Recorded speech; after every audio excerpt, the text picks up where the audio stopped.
Hello friends, welcome to my channel.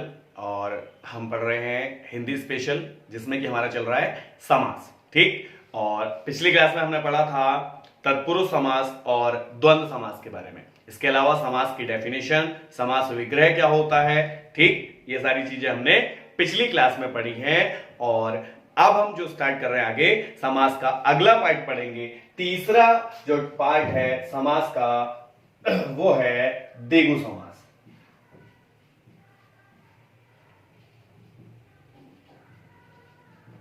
तीसरा भाग है द्विगु समास। ठीक है, इससे पहले हम दो भाग पढ़ चुके हैं, तत्पुरुष समास और द्वंद्व समास के बारे में। तो द्विगु समास में क्या होता है, देखिए,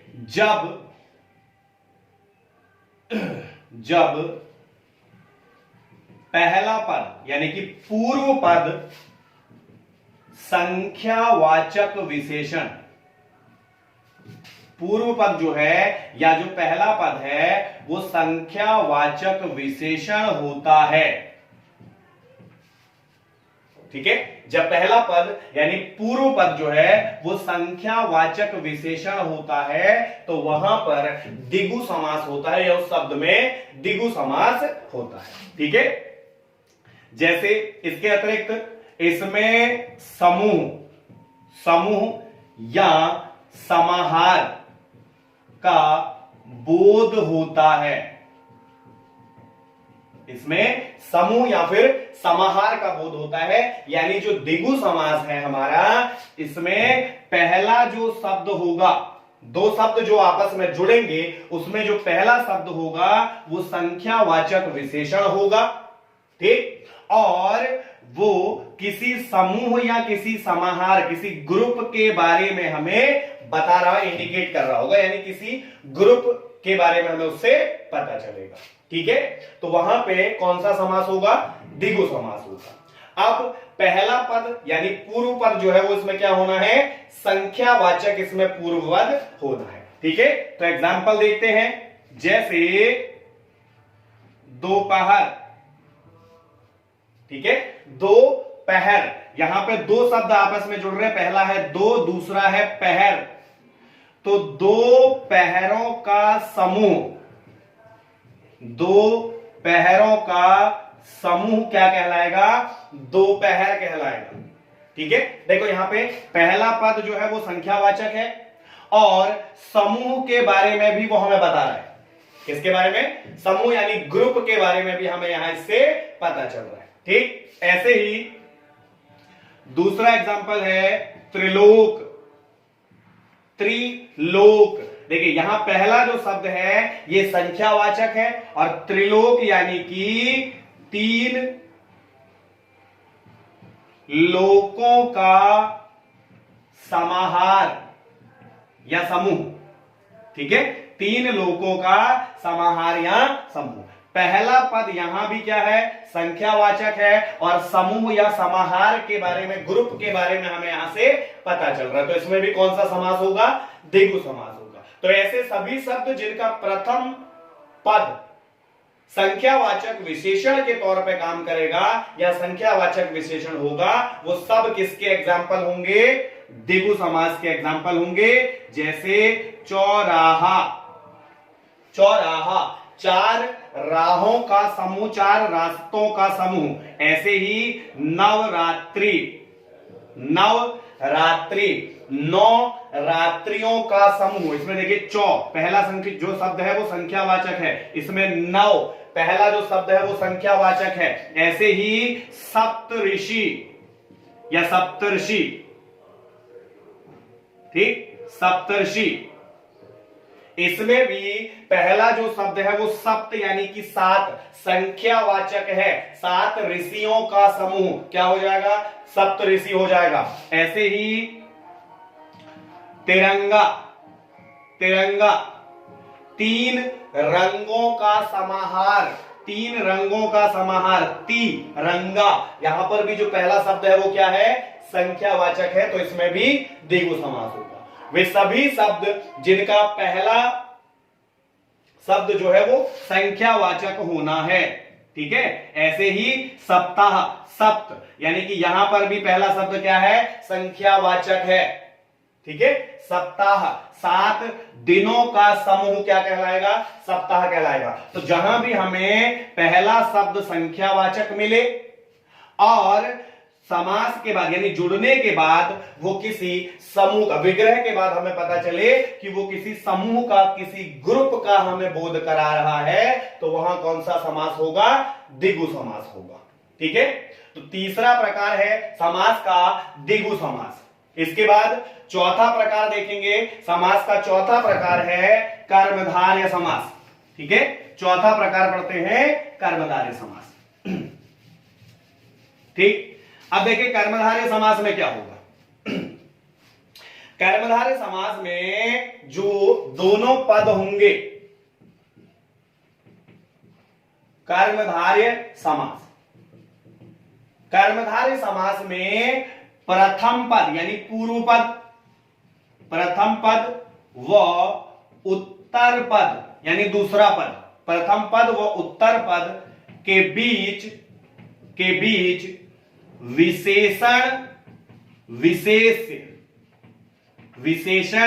विशेष संबंध होता है।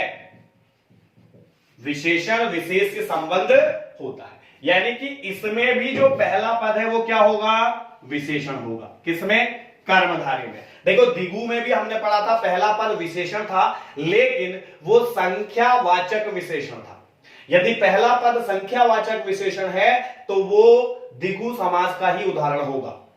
ठीक है, और यहां पे हमने बोला क्या कि इसमें पहला पद जो है वो विशेषण है, संख्यावाचक विशेषण नहीं है, केवल विशेषण है। और दूसरा पद क्या है? विशेष है। विशेष यानी जिसकी विशेषता बताई जा रही हो, जिसकी विशेषता बताई जा रही हो। ठीक है, और इसको पहचानने के लिए सामान्यतः इसके बीच में जब हम इसका विग्रह करेंगे तो विग्रह करने पर के समान या फिर है जो, ये दो शब्द हमें विग्रह करने पर इसके बीच में आते हुए दिखाई देंगे। ठीक है, कौन से? एक तो के समान और दूसरा है जो। जब हम कर्मधारय समास से बने हुए शब्दों का समास विग्रह करेंगे तो उसके बीच में के समान और है जो, ऐसे शब्द हमें उसके बीच में दिखाई देंगे। ठीक है, तो पहली चीज कर्मधारय और द्विगु में कंफ्यूज नहीं होना है। द्विगु का पहला जो शब्द है वो संख्यावाचक विशेषण है, जबकि यहां पर केवल विशेषण है, वो संख्या नहीं होगा। यदि संख्या होगा तो फिर वो द्विगु समास का उदाहरण बन जाएगा। ठीक है, तो पहला शब्द जो है वो विशेषण की तरह कार्य करेगा। तो एग्जाम्पल देखते हैं इसके, जैसे कमल नयन, कमल नयन यहां बनेगा, समास विग्रह करेंगे तो कमल के समान नयन, कमल के समान नयन। देखिए यहां क्या आ रहा बीच में? के समान। ठीक हो गया, हमने बोला था ये शब्द इसके बीच में हमें दिखाई देंगे। और विशेषण देखिए, नयनों की यानी आंखों की विशेषता है कि वो किसके समान है? कमल के समान है। आंखों की क्या विशेषता है? आंखों की विशेषता बताई जा रही है, ये विशेष्य हो गया। विशेष्य जिसकी विशेषता बताई जाती है, और जिससे विशेषता बताई जाती है या जो विशेषता को बताता है उसे हम कहते हैं विशेषण। ठीक है, तो नयन की विशेषता बताई जा रही है कि नयन किसके समान है? कमल के समान है। पहला पद इसमें क्या है? विशेषण है, और दूसरा पद जो है यानी उत्तर पद जो है वो आपका विशेष्य है। ठीक है, ऐसे ही दूसरा एग्जांपल है नीलकंठ।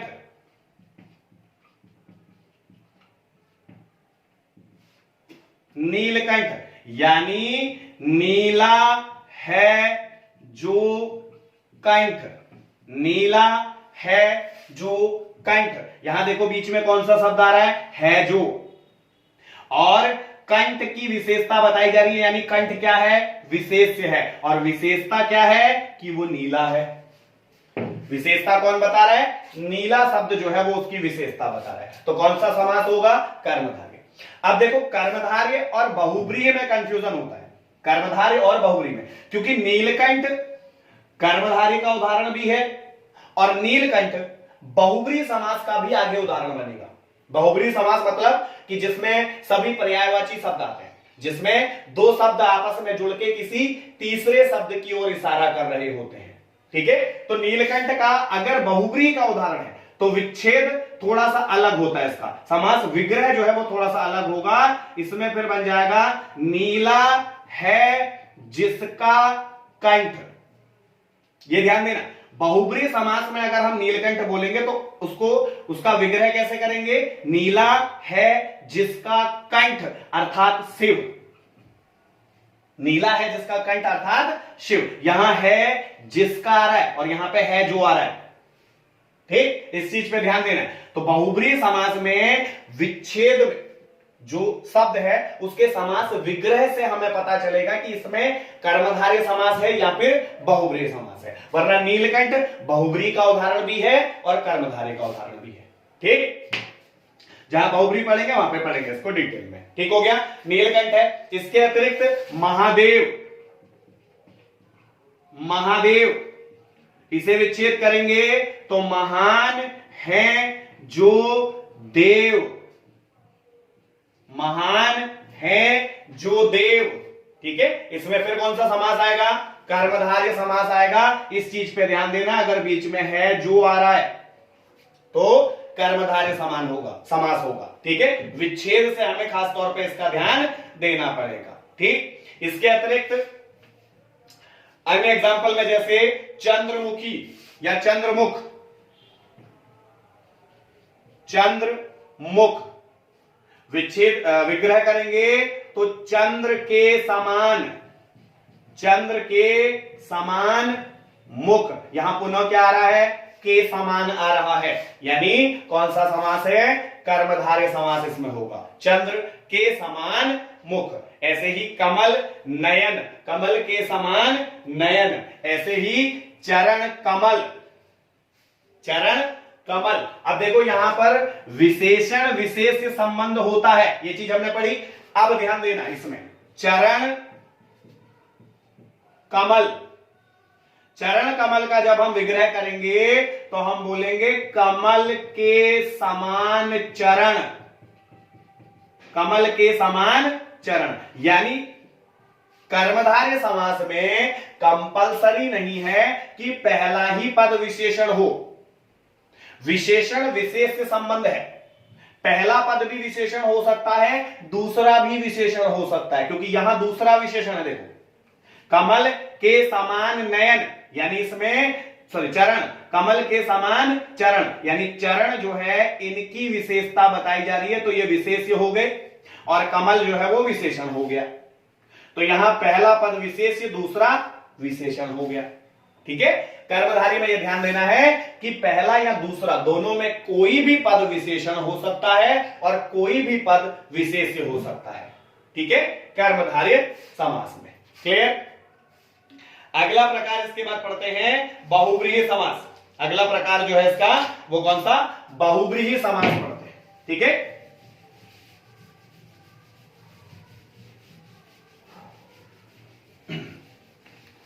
अब देखिए बहुब्रीही समास में क्या होता है। बहुब्रीही समास की विशेषता यह है, बहुब्रीही समास की विशेषता यह है कि इसका कोई पद प्रधान नहीं होता, कोई पद प्रधान नहीं होता।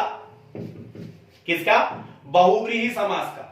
ठीक, इसमें समास विग्रह करने पर, समास विग्रह करने पर, या फिर ये जो पद है ये किसी अन्य पद की ओर, किसी अन्य पद की ओर संकेत करता है। जब बहुब्रीही समास में दो पद आपस में जुड़ते हैं, दो शब्द आपस में जुड़ते हैं, तो दोनों में से कोई भी प्रधान नहीं होता, क्योंकि दोनों जुड़कर किसी तीसरे पद की ओर संकेत कर रहे होते हैं तो वह बहुव्रीहि समास होता है। जनरल शब्दों में अगर कहूं इसे पहचानने के लिए तो जितने भी पर्यायवाची शब्द हैं ऑलमोस्ट बहुव्रीहि समास के उदाहरण होते हैं। ठीक है, जितने भी बहुव्रीहि पर्यायवाची शब्द है वो सभी किसके उदाहरण हैं? बहुव्रीहि समास के उदाहरण हैं। सिंपल जो अभी हमने पढ़ा उसी को देख लेते हैं पहले। नीलकंठ, यहां दो शब्द हैं, नीला और कंठ। अब यहां पर जब हम इसे तोड़ेंगे तो हम बोलेंगे नीला है जिसका कंठ, नीला है जिसका कंठ, यानी कि कौन है वो? शिव। ठीक है, वो कौन होगा? शिव। ठीक है, तो यहां दो शब्द आपस में जुड़कर किसी तीसरे शब्द की ओर, किसी तीसरे पद की ओर जब इंडिकेशन कर रहे हैं, संकेत दे रहे हैं, तो वहां पे बहुव्रीहि समास होता है। ठीक है, ऐसे ही लंबोदर। अब देखो लंबोदर में भी बहुव्रीहि भी है और कर्मधारय भी होगा। कैसे? अगर हम इसे तोड़ते हैं, लंबा है जिसका उदर यानी पेट, लंबा है जिसका उदर, तो ये इंडिकेशन कर रहा है किसकी ओर? गणेश जी की ओर। किसकी ओर? गणेश जी की ओर। या दूसरे शब्दों में कहें तो लंबे उदर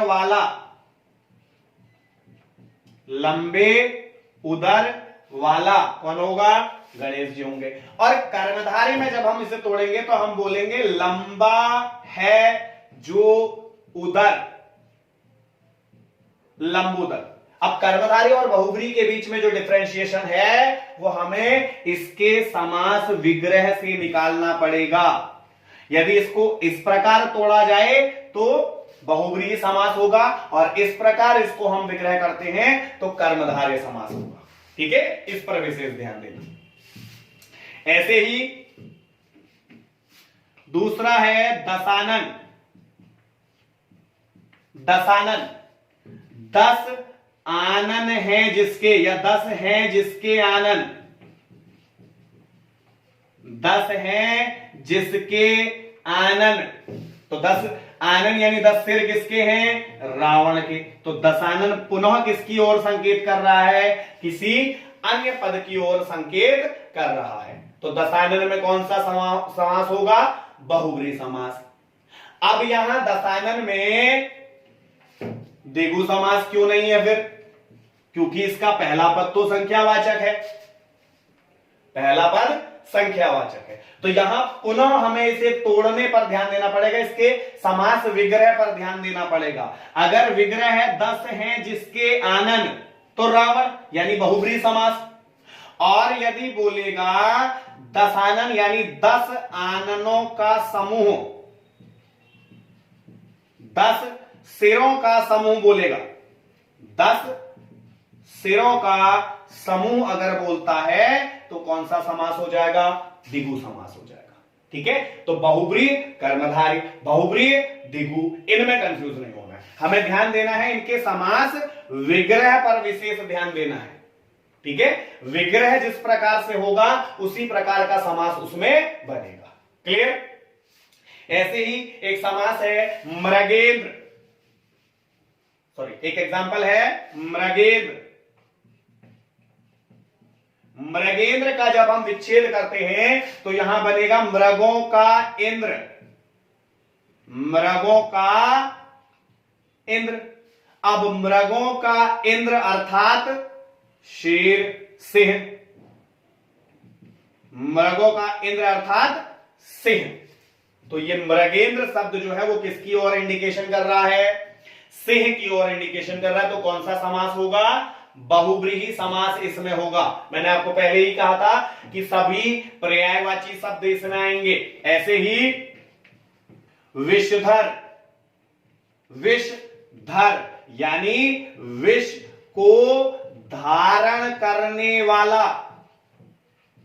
विष को धारण करने वाला यानी कि सर्प, विष को धारण करने वाला अर्थात सर्प।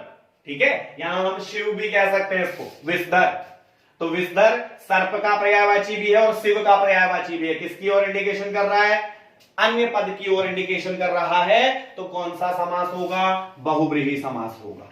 ठीक है, किसमें? मृगेंद्र में। ऐसे ही पंकज शब्द है, पंकज, इसका हम जब समास विग्रह करेंगे तो पंक में जन्म लेने वाला,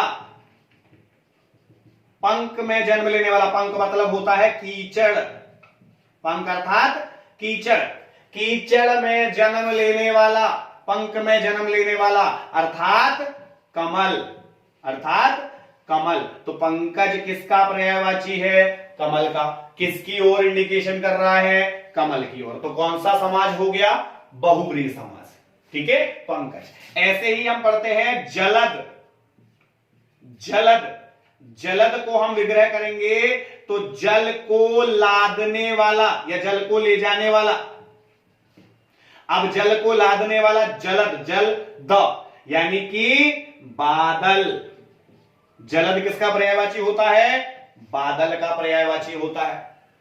ठीक है, जलद किसका पर्यायवाची होता है? बादल का। जल को लादने वाला, जल को ले जाने वाला कौन होगा? जलद होगा। और इंडिकेशन किसकी ओर कर रहा है? अन्य पद की ओर कर रहा है। तो कौन सा समास आ जाएगा इसमें? बहुव्रीहि समास आएगा। ठीक है, क्लियर? तो पांचवा प्रकार समास का बहुव्रीहि समास। अब बहुव्रीहि और कर्मधारय और द्विगु तीनों में कंफ्यूज नहीं होना। किस आधार पे? हम जिस आधार पे उसे तोड़ेंगे उसी आधार पर हम, यानी कि जो उसका समास विग्रह होगा, विग्रह को ध्यान में रखते हुए हमें यह निर्धारण करना होगा कि उसमें कौन सा समास है। क्लियर? अगला समास देखते हैं इसके बाद। नेक्स्ट है अव्ययी भाव समास। ठीक, छठा और अंतिम प्रकार है समास का अव्ययी भाव समास। ठीक, अव्ययी भाव समास।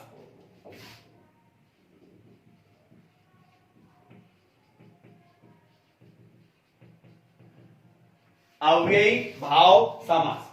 अव्ययी भाव समास हम कहते हैं जिस समास में पूर्व पद अर्थात पहला पद अव्यय हो और प्रधान हो, अव्यय हो और प्रधान हो। यानी कि जिस शब्द में, जिस समास में पहला पद अव्यय होगा और प्रधान होगा, वहां पर अव्ययी भाव समास होगा। अब अव्यय शब्द होना यानी कि अव्यय, दो शब्दों से मिलकर बन रहा है अव्यय। अ मतलब नहीं, व्यय मतलब खर्च। ऐसे शब्द जो खर्च नहीं होते, जो व्यय नहीं होते, अर्थात जिन पर काल, वचन और कारक का कोई प्रभाव नहीं पड़ता, काल, वचन, कारक और लिंग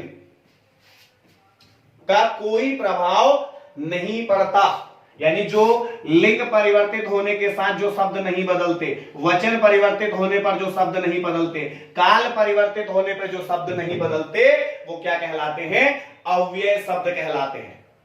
ठीक, अब ऐसे शब्द क्या होंगे अगर हम कहें तो? जैसे किंतु, परंतु, क्या, क्यों, कब, कहां, ये सभी शब्द अव्यय शब्द होते हैं। यानी किंतु यदि हम पुरुष के लिए प्रयोग करें तब भी किंतु रहेगा, महिला के लिए प्रयोग करें तब भी किंतु ही रहेगा, एक व्यक्ति के लिए प्रयोग करेंगे तो भी किंतु, और एक से ज्यादा के लिए प्रयोग करेंगे तो भी ये किंतु ही रहेगा। इसमें कोई मात्रा परिवर्तन या किसी प्रकार का कोई परिवर्तन नहीं होगा। तो ये शब्द क्या कहलाएगा?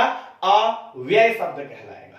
ठीक है, तो ऐसे ही अव्ययी भाव समास जो है, इसमें कुछ अव्यय शब्द होते हैं जो प्रथम पद के रूप में या पूर्व पद के रूप में प्रयोग किए जाते हैं। अब वो जो शब्द हैं, इसके कुछ पहचान शब्द होते हैं जिससे हम इसे पहचान सकें। जैसे इसका प्रथम पद अनु, आ, प्रति, हर। ठीक, ऐसे जो शब्द हैं भर, यथा, ठीक, भर, यथा और इस प्रकार के शब्द इसके प्रारंभ में हमें देखने को मिलते हैं। तो ये इसके कुछ पहचान शब्द है। ये सभी शब्द अव्यय शब्द हैं, ये सभी शब्द अव्यय शब्द हैं जो लिंग, वचन और काल के साथ परिवर्तित नहीं होते हैं। ठीक है, एग्जाम्पल देखे, जैसे अनु से हम बने, अनु धन रूप, अनु धन रूप आपस में मिलेंगे तो बनेंगे अनुरूप। क्या बनेगा? अनुरूप बनेगा। इसका जब हम विग्रह करेंगे, अनुरूप का जब हम विग्रह करेंगे तो अनु प्लस रूप बनेगा। यहां समास में बीच में कोई नया पद नहीं आता, ठीक। और विच्छेद विग्रह करना चाहे तो अनुरूप का क्या होगा? रूप के अनुसार, रूप के अनुसार, अनुरूप, ठीक। ऐसे ही हर प्लस दिन, हर के साथ जुड़ेगा दिन तो क्या बन जाएगा? हर दिन। या हर के साथ हम जोड़ देते हैं एक, हर के साथ एक जोड़ेंगे तो हर एक, क्या बनेगा? हर एक बनेगा। ऐसे ही यथा के साथ जोड़ते हैं, यथा के साथ हम जोड़ते हैं शक्ति तो क्या बनेगा? यथा शक्ति, यथा शक्ति, ठीक है, शक्ति के अनुसार। ऐसे ही आजन्मा, आधन जन्मा, इसको हम कहेंगे, सॉरी, आधन जन्म, ये बनेगा आजन्म, आजन्म जोड़ करके बनेगा। इन सभी में देखो जो पहले शब्द है वो क्या है? अव्यय शब्द हैं। ऐसे ही भर पेट तो भर धन पेट, ठीक है, ये भी क्या बनेगा? भरपेट। इसमें भी पहला पद क्या है? अव्यय शब्द है, ठीक है। तो अव्ययी भाव समास वो समास होगा, वो शब्द होगा जिसका पहला पद अव्यय होगा, ठीक है। अव्यय शब्दों से जुड़ करके ये समास बनेगा। क्लियर? अव्ययी भाव समास, ठीक। इसके अतिरिक्त जो हमने तत्पुरुष समास पढ़ा था, तत्पुरुष समास जो हमने पढ़ा था उसके 6 प्रकार हमने पढ़े थे। 6 के अतिरिक्त भी उसके कुछ अन्य प्रकार होते हैं, जिनमें से एक जो परीक्षा में ज्यादातर पूछा जाता है वो है आपका नए समास, वो है नए समास। ये तत्पुरुष का ही एक भाग है। किसका भाग है? तत्पुरुष समास का ही एक पार्ट है। तत्पुरुष समास जो हमने पीछे पढ़ा था उसके मुख्य 6 प्रकार हमने पढ़े थे। इसके अतिरिक्त इसी के अंदर एक और प्रकार आता है नए समास, जिसको कहते हैं जिसका प्रथम पद, जिसका प्रथम पद नकारात्मक होता है। नए समास कहेंगे ऐसा समास या ऐसे सामासिक शब्द जिसका पहला पद ही नकारात्मक हो, नेगेटिव हो, उसमें नए समास होता है। जैसे एक सब एग्जांपल देखते हैं, नापसंद, नापसंद अर्थात जो पसंद नहीं है, पहला पद क्या है इसमें? नेगेटिव। ना मतलब नहीं, पसंद मतलब पसंद, ठीक है। तो जो पसंद नहीं है, नापसंद, पहला शब्द कैसा हो गया? इसका नेगेटिव शब्द है, नकारात्मक शब्द है, तो इसमें नए समास होगा। ऐसे ही दूसरा एग्जांपल है अजन्मा। अजन्मा, देखिए हिंदी में सिंगल अ का अर्थ जब हम यहां पे अ प्रयोग कर रहे हैं तो अ का अर्थ है नहीं, अ का अर्थ है नहीं। अजन्मा यानी जिसका जन्म ना हुआ हो उसे हम कहेंगे अजन्मा। जिसका जन्म ना हुआ हो उसे हम कहते हैं अजन्मा। ऐसे ही अधर्म, अधर्म यानी जो धर्म के अनुसार या धर्म के अनुरूप ना हो, जो धर्म के अनुरूप ना हो उसको क्या कहेंगे? अधर्म कहेंगे, ठीक है।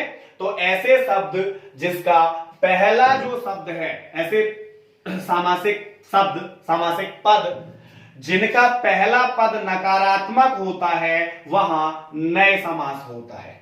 वहां कौन सा समास होगा?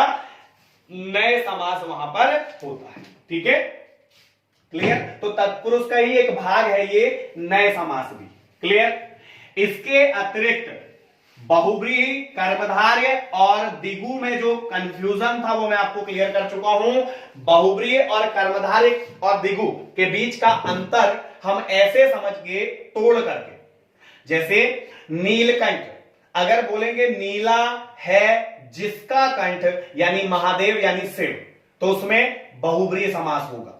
और यदि हम उसका विच्छेद करते हैं कि नीला है जो कंठ, यहां पे जो और जिसका में अंतर है, नीला है जो कंठ यानी कर्मधारय समास।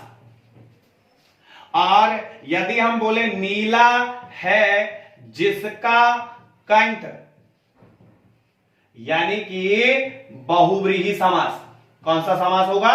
बहुव्रीहि समास होगा। नीला है जिसका कंठ अर्थात शिव, तो बहुव्रीहि समास। नीला है जो कंठ, तो कर्मधारय समास, क्योंकि यहां कोई तीसरा पद तो बन ही नहीं रहा, नीला है जो कंठ। ठीक, ऐसे ही दशानन में था, दशानन में क्या था? 10 सिर हैं जिसके, या 10 हैं आनन जिसके, वो कौन होगा? रावण। तो कौन सा समास हो जाएगा? बहुव्रीहि समास होगा। और यदि इसी दशानन का विच्छेद हम करते हैं कि 10 सिरों का समूह, 10 सिरों का समूह, तो इसमें दिगु समास होगा, क्योंकि यहां पे पहला शब्द संख्यावाचक है और समूह का बोध करा रहा है। यहां पे समूह नहीं है ना, 10 सिर हैं जिसके, कोई समूह बन रहा है? नहीं, तो दिगु में नहीं आएगा। तो इसलिए हमें समास के विग्रह पर विशेष ध्यान देना पड़ेगा, बहुव्रीहि और कर्मधारय के कंफ्यूजन को समझने के लिए, और बहुव्रीहि और दिगु के कंफ्यूजन को समझने के लिए। ठीक है, विग्रह के आधार पर यदि परीक्षा में यह प्रश्न आता है कि दशानन में कौन सा समास है, तो या तो वो आपको विग्रह करके देगा साथ में कि 10 सिर हैं जिसके, ठीक, या 10 सिरों का समूह, तो आप आसानी से पहचान जाएंगे कि इसमें कौन सा समास है। और यदि वो विग्रह करके नहीं देता है, तो फिर या तो उसके आंसर में दिगु समास होगा केवल, या फिर उसके आंसर में केवल बहुव्रीहि समास होगा, 4 ऑप्शन में। ठीक है, तो इस प्रकार से परीक्षा में हम इसको हल कर सकते हैं। ठीक, तो आज ये टॉपिक आपका समास जो समाप्त हो गया। क्लियर?